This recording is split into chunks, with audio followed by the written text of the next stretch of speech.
Happy holidays from Cinema Gulp. I'm John. And I'm Ben, and welcome to the Home Invasion Holiday Mixer. Invading your YouTube this holiday season. Oh, there's no place like home for the holidays. Oh, happy holidays, Hank. Happy holidays, everyone. Oh, happy Hanukkah to you. Happy Kwanzaa too. Ah, thank you very much, Hank. So this first movie of the Home Invasion Holiday Mixer is a fantasy, Hank. Ooh, a fantasy? You mean like my fantasy of me and Miss Piggy and a bottle of Crisco oil and Babe the Pig, and we got like a... What the fuck are you talking about? Saint Nicholas is not coming this year. Instead, a much darker, ancient spirit. Those are hooves. Elk or a goat? What kind of goat walks on its hind legs? 2015, Michael Dougherty's Krampus, which is a mix of fantasy, horror, holiday, and comedy. What do you think about this one? Much like Gremlins. I feel like it's somewhat of an update on the Gremlins formula. I don't think it's a better film than Gremlins. It doesn't have that, Spielberg charm and the 80s charm and the Gizmo charm. It has its own charm. But it has its own charm. I do like the movie. That's good that you said Gremlins, though, because there is a scene, the gingerbread scene, the gingerbread kids. Oh, yes. Very, very fucking Gremlins. Very, very much like the Gremlins attacking mom, I would say. Yeah. No, I enjoy the movie. I love the cast. It's got a great cast. Please say his name because I'm going to screw it up. David Koechner. David Koechner is the rock star. I feel like he's the standout of the movie, even though the lead really, I guess, is the little kid. Sure. There are some similarities. So this is a home invasion movie. This is where the evil Santa invades your home, folks. Evil Santa coming down your chimney, but the way to keep him out is keep that fire burning. And it's just a very inventive, fun movie. It's kind of a myth that we're all glad finally made it to the screen because it's been out there, as part of Christmas lore and Norwegian lore. So it's just cool to see this kind of come to screen, the evil Santa, not just like a axe-wielding killer mall Santa that wants to kill people. This is the actual demon that is the opposite of Saint Nick. Fully equipped with hooves. Krampus is a scary, realized creature in this movie. I will say some of the close-ups where his mouth doesn't really seem to move. I think that's by design. I was wondering, is he played by David Koechner? Because he's got the same giant drawl where his lip, it looks like his jaw's been Whammy! This movie has this satirical edge to it too, which I love. That's why it mixes. That's why Michael Dougherty mixes so well, like your horror elements, your comedy, and your fantasy. The same thing he did with Trick or Treat, where it never quite feels just like a horror movie. It's got a satirical edge to it. It definitely has a little bit of comedy to it. Yeah, and it's just so beautiful and expressive with its colors. And this one is too, just in a very different way. But I love the intro of this movie, where it's just a montage of people fucking mauling each other over in department stores and screaming. Basically Black Friday. I mean, I think it's taking place closer to Christmas, but it's essentially a Black Friday kind of scene.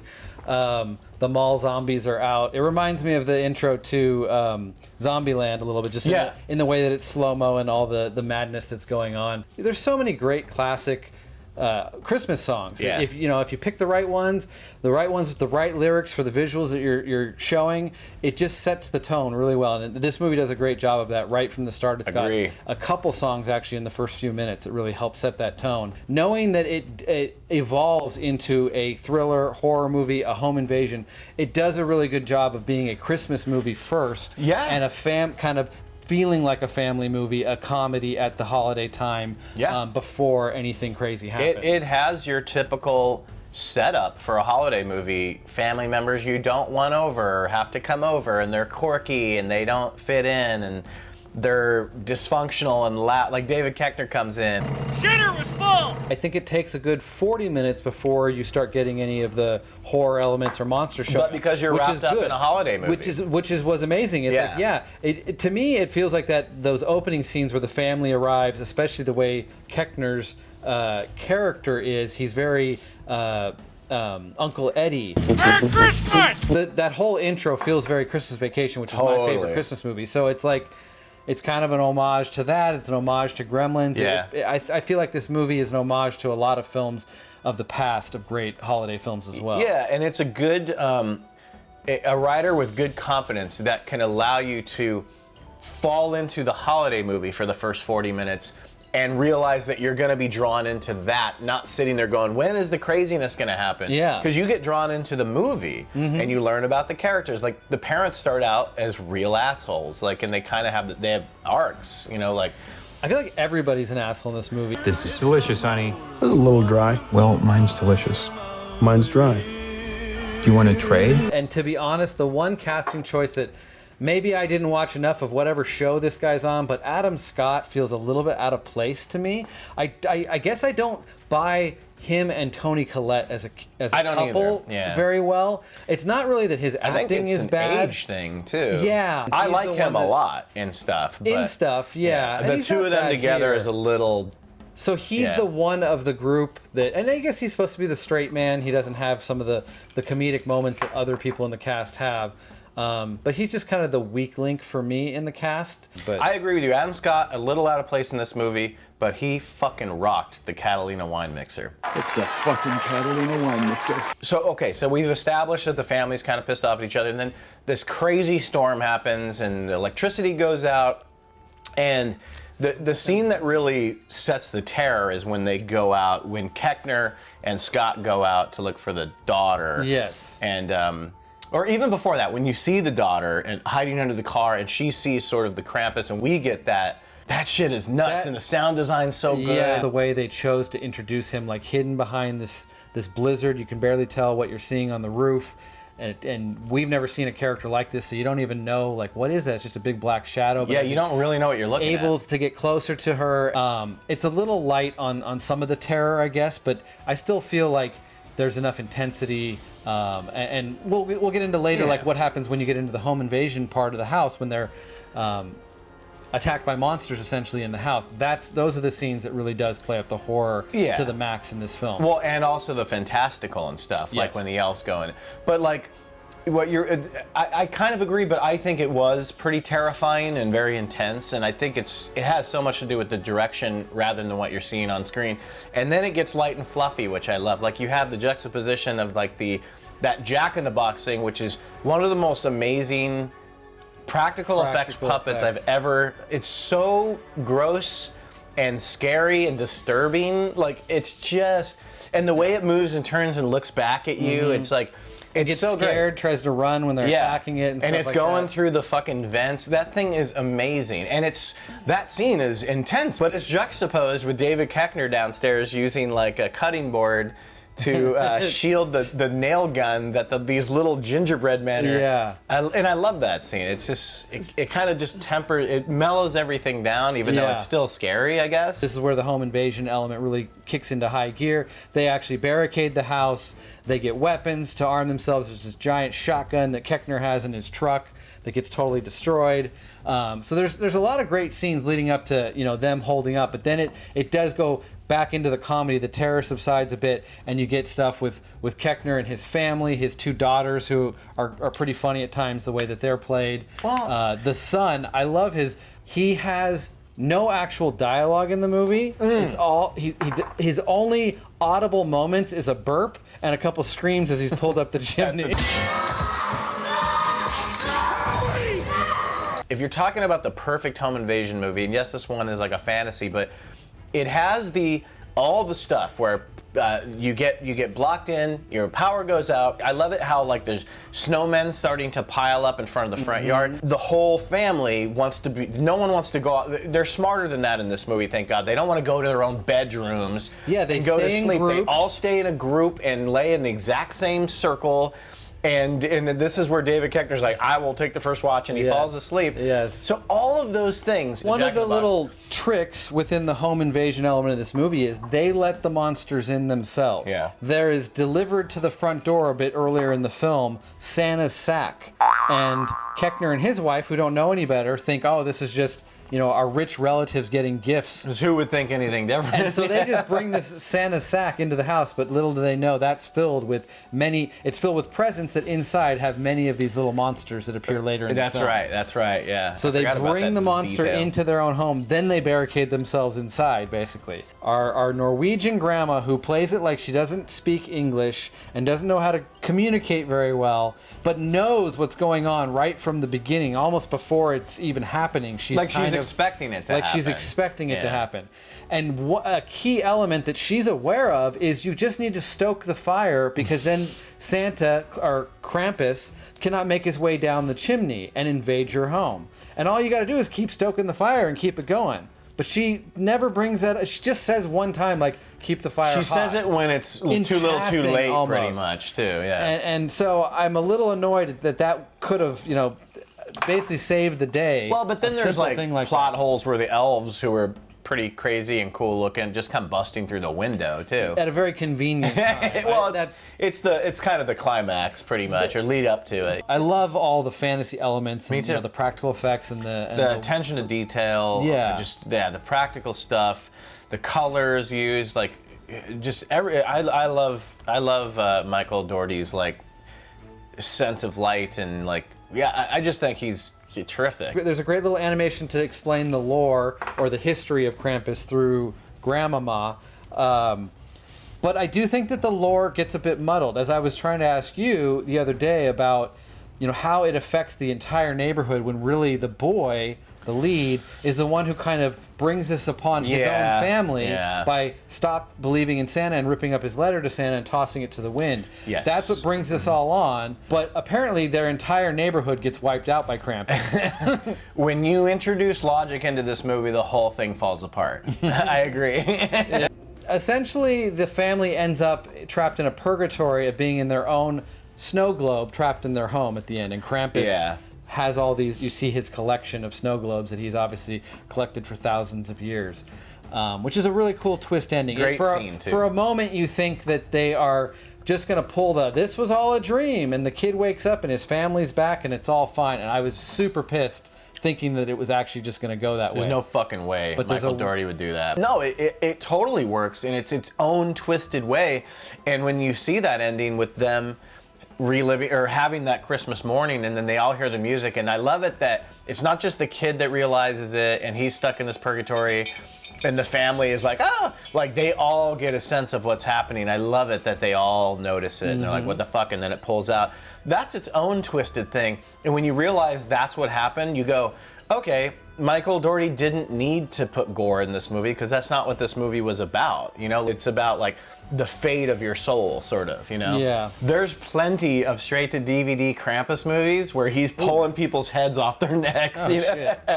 We'll save that for next year. We watched a couple a few years ago here. Like, we had like a Krampus marathon. They're all just terrible, but they're just straight horror movies. There's nitpicks for sure that make it not something I'm gonna rewatch 100 times in my lifetime. I feel like it's one. It's not gonna be an annual rewatch for me. It might not be an annual rewatch for me, but for some reason this year, I just hadn't gotten over Halloween yet, and I was continuing to watch horror movies, and I'm like, I want to watch Krampus. Apparently, that's why we're doing Home Invasion for the holidays.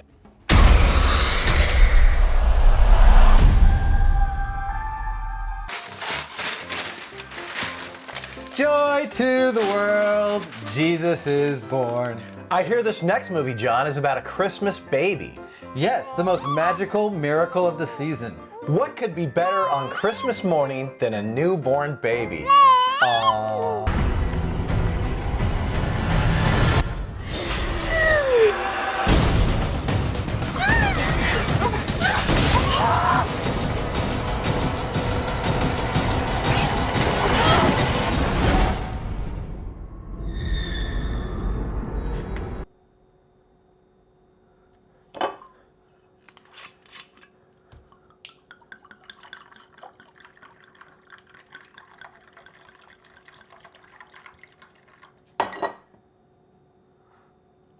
Ho, ho, ho, holy shit. Yeah. The fuck did we just watch? All right. I promised myself I'd say something. I still don't know what to say. Whew. That's a rough movie. 'Tis the season, everyone. I'm going to be saying those kind of things throughout because I need to cheer myself back up. Keep it cheerful, just like the movie we watched. Okay, the movie we watched, what's it called? Inside. And Very Christmas-oriented title, as you can tell. And I guess there's an American version of this that came out about 4 years ago, but this is the French version that I believe came out in 2007. Yeah, I believe so. It's hard to, after watching it, I don't really know if I could say out loud what it's about, because it's just going to flashback everything I just witnessed. It's about a holy shit night on Christmas Eve. It's about a woman who went through a traumatic experience a few months earlier. She lost her husband in a car accident. That alone is enough trauma for the movie. She was pregnant and the baby survived. So we've got a happy ending coming up here, I believe, right? It was a happy ending. No, it was not. It wasn't? No. This is the most, one of the most depressing movies I've ever seen in my fucking life. And I'm not exaggerating, and it's not recency bias. This movie is so hard to sit through. Merry Christmas, everybody. Don't watch this movie ever. Don't ever watch it. And definitely don't watch it around the holidays, because technically it takes place on Christmas Eve. Yep. But in no way, shape, or form, other than that, is it a Christmas movie. So it's a French movie. It takes place in Paris, I imagine, France. Only place in France. Only place in France. I think it is Paris. But Probably, anyway, yeah. There's photographers there. I don't know how much the French give a shit about Christmas or celebrate or decorate.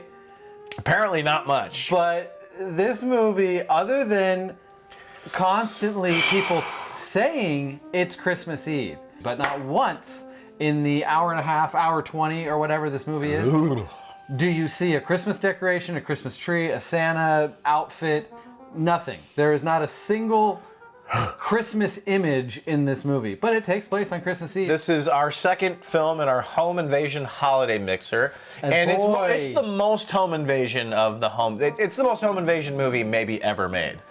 Yeah, like it's fucking. We're not kidding here. Like, this is not make-believe how shell-shocked we are by this movie. Full disclosure, I had seen the movie once before, and it's on my list of movies that I told myself I really can't bring myself to ever watch it again, but I have to respect how crazy and visceral this movie is. On a second rewatch, and my last watch ever in my life. Burn the DVD tonight. You know, it still lived up to that. I'm still sitting here pretty much shell-shocked, but this guy has just witnessed it for the first time ever. And so I know how that felt when I did that. I can't it's hard to process this movie. It's hard to speak about. I'm sitting here on our holiday show trying to figure out words to put together to tell our viewers like what I just saw, and it's hard. I mean, I guess it's not hard to say, but it'll never come out as gnarly as it was. And somebody will watch this and then watch that movie and go, oh, Ben, it wasn't that crazy. Yeah. That's because now I'm preparing you for shit. Well, I did prepare you for this. Sort of. I didn't know exactly what I was getting into. I like to be spoiler free, so I kept a lot of things back. Yeah, I appreciate that. Deck the halls with arterial red. That's what you could say about this movie. They do, by the end, decorate the entire house with blood. With human blood. Yeah. Mostly from necks. And some cat blood. I mean, not really, but there was, even the cat gets it in this movie. The cat gets his or her head squashed like this. You know, I guess we'll try to get through the basic story. Like, you kind of did the setup that she lost her husband in a car wreck. She's pregnant, jumps a few months, and she's just miserable. And believe me, the filmmaker of this movie knows how to set a miserable setting, because every shot, very well shot. Filmmaking wise, it works really well. I love how the color palette changes, the more intense it gets. There's lots of great stuff. Not taking away from the filmmaking, even though I think anybody that moved forward with this project should rot in hell forever. Because you're fucking clearly disturbed and you shouldn't be walking around the streets. But hopefully you stay in France. Well, I would love to. Have you ever? You know how they only put out outtakes for comedies? Imagine the outtakes of this movie. Is everyone just crying on set? Okay, so the pregnant lady lives a miserable life. It's Christmas Eve and she's told everyone that she wants to be alone. And then she's got this huge fucking house. Baby's due the next morning. Yeah, baby's due Christmas morning, and she gets a knock at the door. And it doesn't waste any time when this knock at the door happens. It's just a chick who's like, but what she was really saying was like, let me in, you fucking pregnant bitch. Your husband's dead. You suck. She lets her know right away that she has inside information and knows who she's dealing with. That she's not just some random person at the door. No. Because she tries to sell it off as she just wants to come inside and use the phone. Yeah. But she pretty quickly just reveals herself to be stalking this pregnant woman. And we don't know why. It's part of the twist at the end of the movie. But the rest of the movie is her lingering outside till 3 Tweedledum cops show up and let her inside by leaving the door open while they wander around and check the house. Yeah, while the cops are surveilling the house for a potential trespasser, they leave every door and side door wide fucking open. No wonder people have such a low opinion of France, because the cops in this movie are so fucking stupid. Yes. They're dumber than American cops, that's for sure. But from that point on, the killer is inside. Oh God! And that's when I was loving the movie the most. Yes. That's the part where you get the scares, the legitimate lurking around. There is a shot in this movie that is so creative, that perspective shift and the way they use the depth of field, and like you said, it had to have been someone sort of pull. So our stalker, when she's in the house, and she looks kind of like a modern day Puritan, sort of like those women that go around and preach their weird shit in all black. And for a while, she's just toying with the situation. She's just sort of she's fucking crazy. She's the craziest bitch I've ever seen, possibly in a movie ever. Not even close. Yes, I agree with that. I think she's a pretty badass villain. She's a great villain. There should be a toy of her. Much like the Gremlins Dead Father toy. We got to get both of those. She waits for the pregnant woman to fall asleep. She actually takes some sleeping pills so she knows she can kind of wander around the house a bit. Yeah. And eventually finds this wonderful pair of scissors that she decides to plunge into our heroine's belly button, which promptly wakes her up and battles ensue, but not before she slices her lips off. And we're only about, 25 minutes into this movie, so that's when the blood starts really spraying. For the next hour, the hero has no lips, essentially, and runs around bleeding everywhere. Well, she basically spends the second act of the movie in this bathroom bunker. Yes. It's just a normal bathroom on the surface, but apparently it's a panic room, because when you get in there, no one can fucking penetrate it somehow. We were sure we saw Jodie Foster hanging out in there at one point, but... But no, that was a great, again, the colors used, even though I think it's disturbing and wrong and should never be made, at least it was made well, there's great lighting, and the blood doesn't look, it doesn't look diluted, which so much movie blood does when it's used in that capacity, oh God, it's just bringing it back. If I talk about it for too long, it all starts to pop back in my head. There's very few movies. The Evil Dead remake is a very bloody movie. But that's more comic comedic. It supposedly holds some record though for gallons of blood used. I don't know. It's whatever. Great. I love that. But movie. this movie is, in my opinion, probably the bloodiest thing I've ever seen. Well, because no death scene in this movie gets shortchanged at all. The script is pretty tight and interesting for a good 45 minutes, at least to the midpoint, maybe a little bit beyond.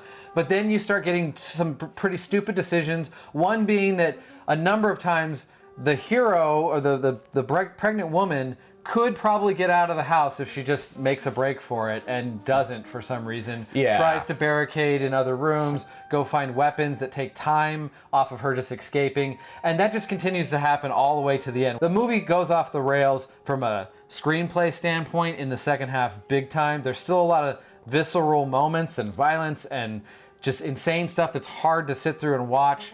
and still great lighting and stuff like that, but screenplay wise and decision making wise, it falls apart big time in the second half. Yeah, and there's so many movies that are so focused up front, and like you're getting the motivations and the people are interesting, and you're wanting to know more.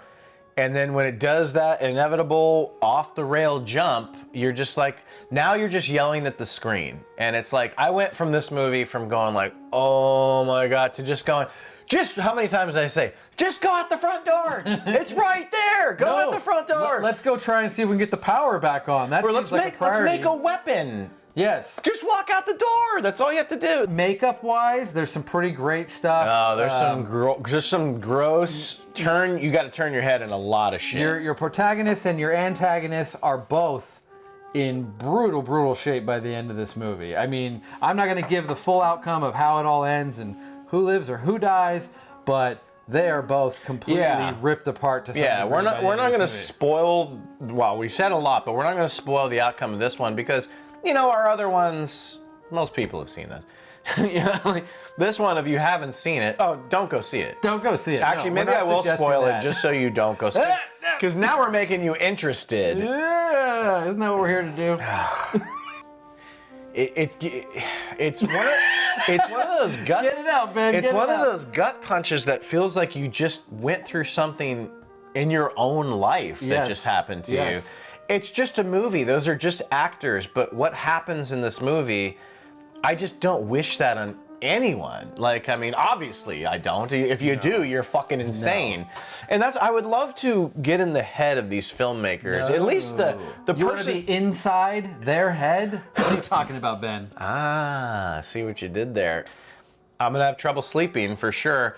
You know, one, because, okay, this movie, I'm not going to argue the effectiveness of this movie. Fuck, it sets out to do something, and boy, does it fucking do it.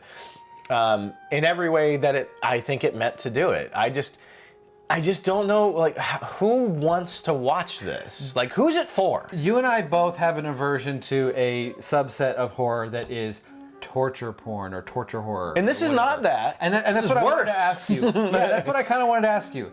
It kind of feels like it could be in that genre, but at the same time, I don't think it quite should be classified as that. I don't think But the so. levels of gore and violence and how it makes you feel just gross and like hard to stomach. Yeah, it's sad. That element does feel like the torture porn genre. I stay away from those for the most part. I've only ever watched them if I just... There's a claim or something.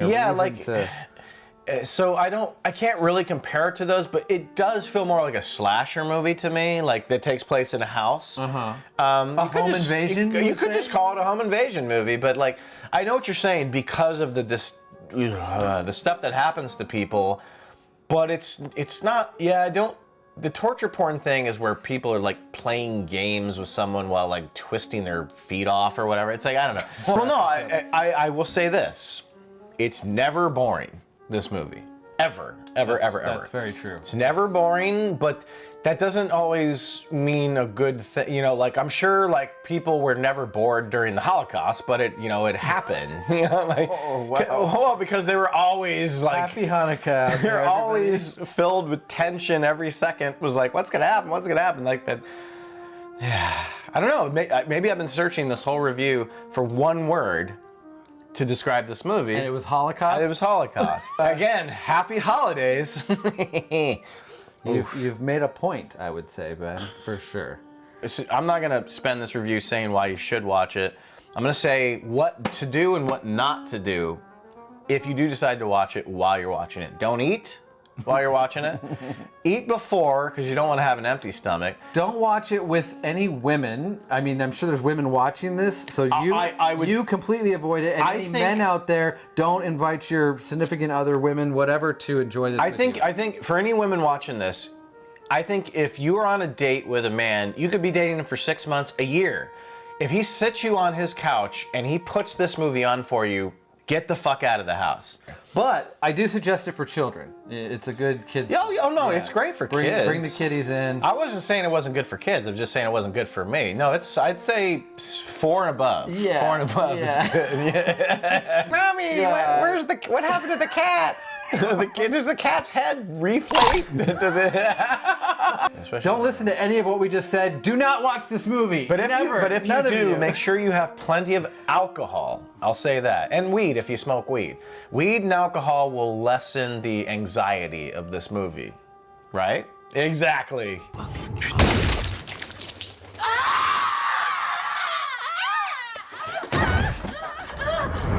Our final film, John, tells the story of four deviants who seek to disrupt the cheer of the holiday season. First, you have a pair of crowbar-swinging career criminals. You also have a Santa-esque serial killer known as the South Bend Shovel Slayer. The most diabolical of the bunch, you have an evil mastermind. This young, twisted soul plays mind games with his victims, luring them into his domain of torture and pain. But the terror doesn't stop there. This holiday horror show also features people hung from hooks, Mummification, venomous spider attacks, children locked in the morgue with rotting corpses, lunatics on the loose, a possessed fire-breathing furnace, and mob hits galore. and of course, John, the movie we just watched is the 1990 John Hughes, Christopher Columbus holiday film, Home Alone.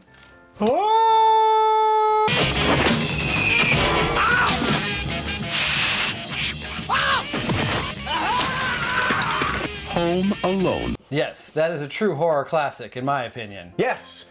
The most confusing thing about this rewatch for me and this movie is thinking I'm watching Harry Potter every time I close my eyes. Boy, this John Williams is known for sounding very similar in scores. I'll tell you right now, this is Harry Potter score before Harry Potter score. I think the score elevates this movie. Hell yeah. I mean, I'm stealing this a bit from that Netflix special, but I guess they had somebody else hired to do the score that was just kind of a typical comedy type of score. And then they were like, oh shit, if we can get John Williams, and he was willing to do the movie. And it changed the movie and elevated it in ways that they could have never expected. Oh yeah, I poke fun about the Harry Potter similarities, but God, getting John Williams to do a movie like this, of this scale, like... So Ben, I have a question for you that has been posed on the internet. Did Kevin McAllister grow up to be the Jigsaw killer from Saw? He very well could have. They have the same mindset. People seem to think that that's a possibility, that Home Alone is the original Saw movie. He's resourceful, so he didn't have bear traps and giant, belt sanders to torture people with, so he used micro machines. I imagine if he did, he would have been happy to use them. Yeah, I mean, he pretty much gets just as violent, but when you put a fun, loving music over it... The maniacal glee that he has as he shoots someone in the face with a BB gun or in the balls, he's a twisted little fucker. When I was a kid, I was always terrified for Kevin. These lunatics are coming in to maim and murder him. As an adult, when I watch it, I'm more scared. I'm scared for them because I know it happens Nowadays, to them. right? Yeah. Kevin's having a fucking blast the whole time. Yeah. He's not worried. He's never even scared. That when they do capture him, he kind of, he looks a bit terrified. And a murderer rescues him. That's when they hang him on the hook. Yeah. Very reminiscent of Texas Chainsaw Massacre. It is, and they want to cannibalize him. Yes, they want to eat his true. fingers off, and it's fucking scary, man. It's very Texas Chainsaw Massacre. We've seen Joe Pesci scary before, but Daniel Stern, this is the scariest I've ever seen him for sure. Yeah, I mean, just the torture that they're put through. If you actually had that happen to a real human, like throw a paint can at their head, oh my pretty God, much be dead instantly. The nail in the foot's the most cringy one to me, and to this day, A Quiet Place stole that. Yeah. Straight up stole that. Okay, so right off the bat, Joe Pesci's character, Harry, he's already stalking Kevin. He knows somehow that the parents are going to leave him behind. Don't ask me how he knows, he just knows, all right? It's a horror Christmas classic like no other. The scariest moment in Home Alone is when he goes, I made my family disappear. And he just puts on that fucking grin, like, what a little fucking sicko. I thought the scariest moment was sleeping in and missing your alarm. That would be most frightening for me. Having to rush to the airport in 45 minutes, the Chicago airport. Yeah, O'Hare. That's a horror show in itself. Another really scary scene is when he goes down to the basement the fire-breathing furnace. Which we bring up at the beginning, but oh my God, like I had all that same kind of stuff, the imagery. Obviously those things didn't really move, but when you're a kid, in your mind, they are moving. Yeah. Well, and even like when he finally sits down to watch the movie that he wasn't allowed to watch from the night before. Scares the shit out of him. Apparently has all this violence. This movie's enjoyable for all ages because it really is a great family film with, you know, a kid protagonist, so that lets kids really get into this movie. You know, now as a family man and things like that, I just think this is a well-rounded movie for the whole family. I think this movie is so detailed in the writing, and it's so spot on for not just a kid, but for a big family. Like, there's so much detail. Like, the dinner scene where the whole family's there at the beginning. I want to rewatching it the other day. I'm like, God, it's one of those really great scenes I've always wanted to shoot, where it's a bunch of people in the room and there's all this dialogue going on, but it's not necessarily, the camera's not necessarily on the people talking. It's just sort of surveilling the room. And there's lines like, Fuller, go easy on the Pepsi. You guys are gonna have to pour your own drinks. There's all these like wonderful, just everyday, average, real things that people say, you know, just like throughout it. Like, oh, did you get the cheese? Is there just a plain cheese? Like, it just, I don't know. There's something about that scene. And what it's doing is it's establishing, whether you like it or not, it's opening up the conversation and showing you who this family is and what the dynamic of the family is, and it's letting you know that any one of those kids could have been Kevin, because everyone's kind of talking over each other and they're all talking at the same time.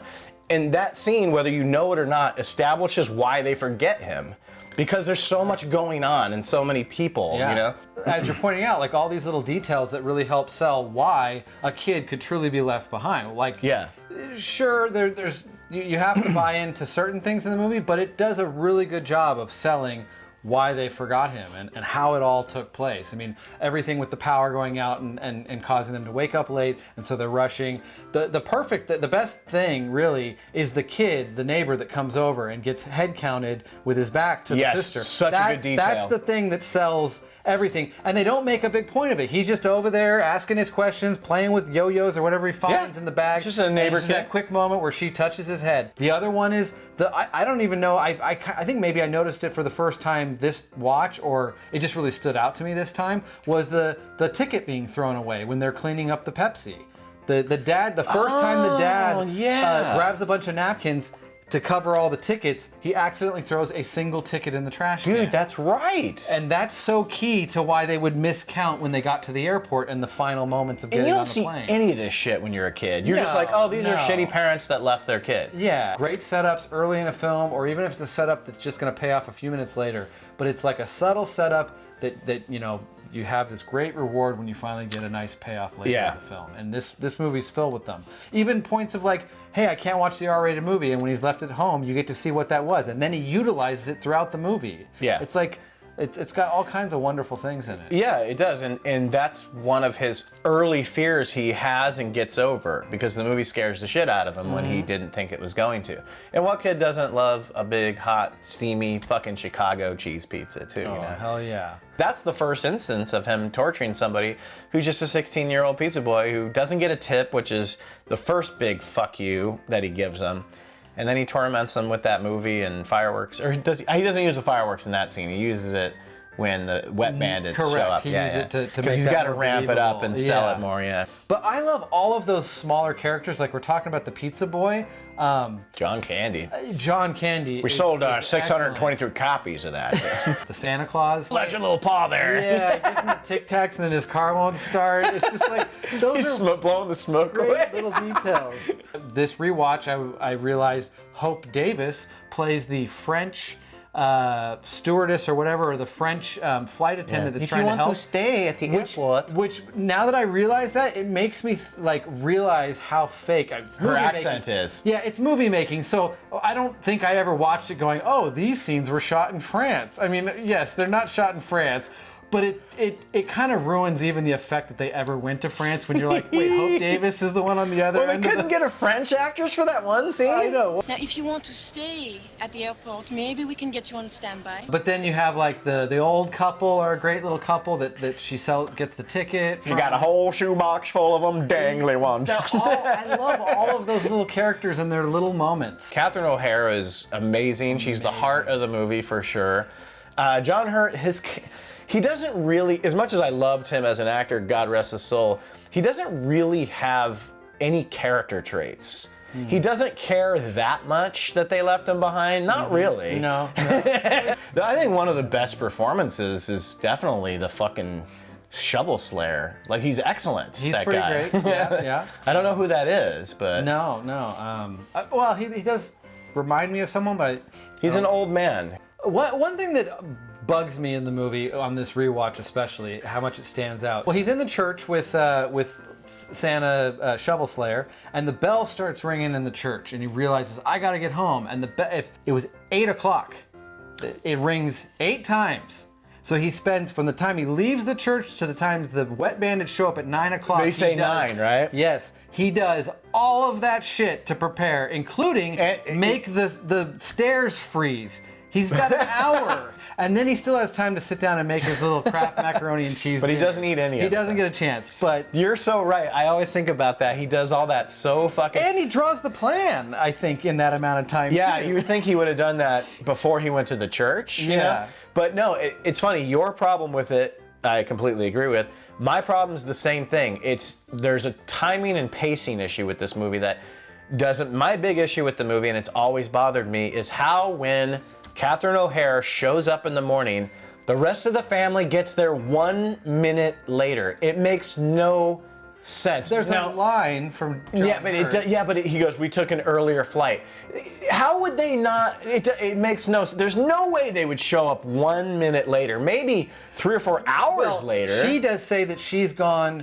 She didn't fly just to Scranton or wherever she catches a ride with John Candy. She went to 3 other airports trying to get to Scranton. Yeah. So she kind of wastes time getting, to where she meets up with him, and the family apparently catches up. I feel it doesn't work. It doesn't make sense. It's like they're right, and I get it. It's the age of no cell phone. Christmas. It's the age of no cell phone, but for how rich that fucking guy was, you'd figure he'd have the big Zach Morris phone or something. Yes. That's the thing. The way the film ends, the family has no idea, because he even says it. They're like, "Oh, what were you up to?" And he's like, just sort of hung around.